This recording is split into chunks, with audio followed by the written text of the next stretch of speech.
কংগ্ৰেছৰ বিধায়ক একে ৰচিত আপুনি আজি বিধানসভাত সংবাদমূলক কৈছে যে আপোনাৰ কথা হৈছে আপোনাক মানে গৃহবন্দী কৰিব লাগে তাত বেছি হৈছে আপোনাৰ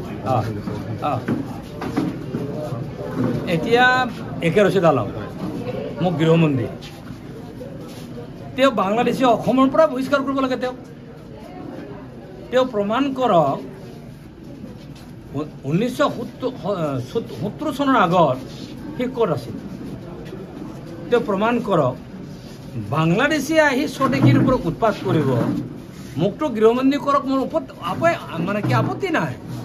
কিন্তু তেওঁক ভাৰতবৰ্ষৰ পৰা খেদিব লাগে কাৰণ সি বাংলাদেশী মানুহ এজনক অসমৰ ভাগ্য নিয়ন্ত্ৰা ৰাভা হাছঙৰ ভাগ্য নিয়ন্ত্ৰা আমি হ'বলৈ নিদিওঁ ইয়াৰ কোনো প্ৰশ্নই উঠিব নোৱাৰে আৰু তাৰ পৰিৱৰ্তে একে ৰচিদ আলমে অসম বিধানসভাত ৰাভা হাছং অট'নমাছ কাউন্সিলৰ সংক্ৰান্তত ইয়াত ফাণ্ড বৃদ্ধিৰ সংক্ৰান্তত শিখ চিদলৰ সংক্ৰান্তত ইয়াৰ সাংবিধানিক অধিকাৰৰ সংক্ৰান্তত কোনদিনা তেওঁ প্ৰশ্ন উত্থাপন কৰিছে তাৰ হিচাপটো ৰাভা হাছংবাসী ৰাইজক দিয়ক মোক নালাগে ৰাভা হাছংবাসী দিয়ক আৰু যিদিনাখন বিধানসভাত সেই প্ৰশ্ন কৰিছে সেই বিধান পৰিষদৰ যি তাত ৰেকৰ্ড হয় সেই ৰেকৰ্ডটো একে ৰচিদ আলমে দিয়ক আমি ভাল পাম কিন্তু বাংলাদেশীৰ দপদপনি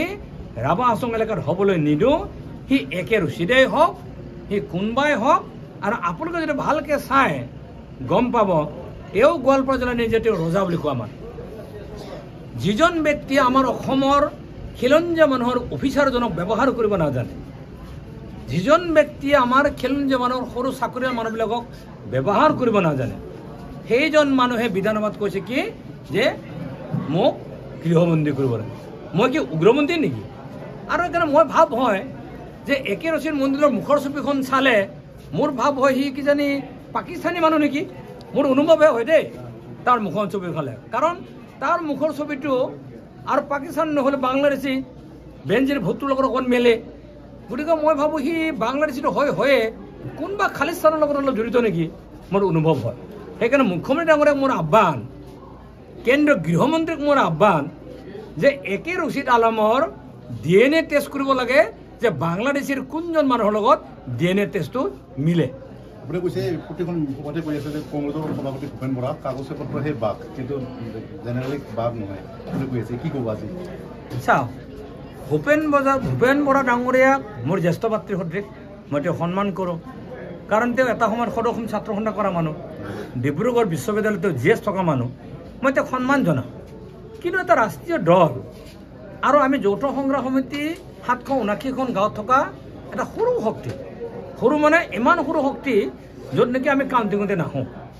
গতিকে আমাক যিজনে আক্ৰমণক লক্ষ্য কৰি লৈছে আৰু এই যে আমাৰ নিচিনা শক্তি আক্ৰমণৰ লক্ষ্য কৰি লৈছে আৰু এনেধৰণৰ ফলৰ কাৰণে তেওঁ প্ৰতিবাৰে ইলেকশ্যনত হাৰিয়ে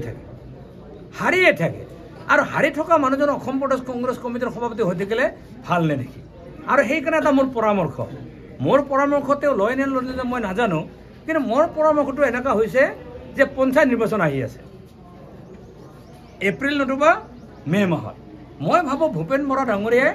কোনোবা এটা পঞ্চায়তত ৱাৰ্ড মেম্বাৰ ইলেকশ্যন খেলক আৰু খেলি পেলাই জিকক তেতিয়া ক'ব ভাল পাব অত্যন্ত নিৰ্বাচিত মানুহজন অসম প্ৰদেশ কংগ্ৰেছ কমিটিৰ সভাপতি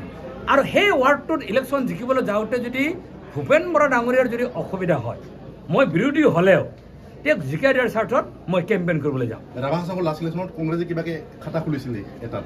এইবাৰ খুলিব পাৰিবনে নাই এতিয়া তেওঁলোকৰ ওচৰত খাতা থাকিলেহে খাতা খুলিব ওচৰতো খাতা কাগজ কলম একোৱেই নাই গোটেই শুকান এতিয়া শুকান কুৱাত যদি আমি পানী বিচাৰি যাওঁ আমি ক'ত পাম পাহাৰত যদি কাছৰ কণী বিচাৰি যাওঁ আমি ক'ত পাম আমি ভাত নৰন্ধাকৈ যদি আমি ভাত খাব যাওঁ আমি ক'ত পাম আমিতো লগ নাপাম গতিকে ভূপেন বৰা ডাঙৰীয়া হাতৰ চিন্তা আছিল কি যে তেখেতসকলে নেখেলিলে বেয়া দেখি কাৰণে ইলেকশ্যনটো খেলিছে তাৰ কাৰণে মই তেখেতসকলক ধন্যবাদ মই জ্ঞাপন কৰিছোঁ আৰু এই ভূপেন বৰা ডাঙৰীয়া কংগ্ৰেছ দলক বৰবাদ কৰা মানুহটো হৈছে প্ৰণয় ৰাভা যিটো আজি 20 বছৰ ইয়াত থকা নাই গতিকে সেই বস্তুটো গম নাপায় গতিকে প্ৰণয় ৰাভাই ভূপেন বৰা ডাঙৰীয়াক এনেকৈ বৰবাদ কৰি দিলে প্ৰণয় ৰাভাও বৰবাদ ভূপেন বৰাও বৰবাদ তাৰ লগে লগে ৰাভা হাজত কংগ্ৰেছটো বৰবাদ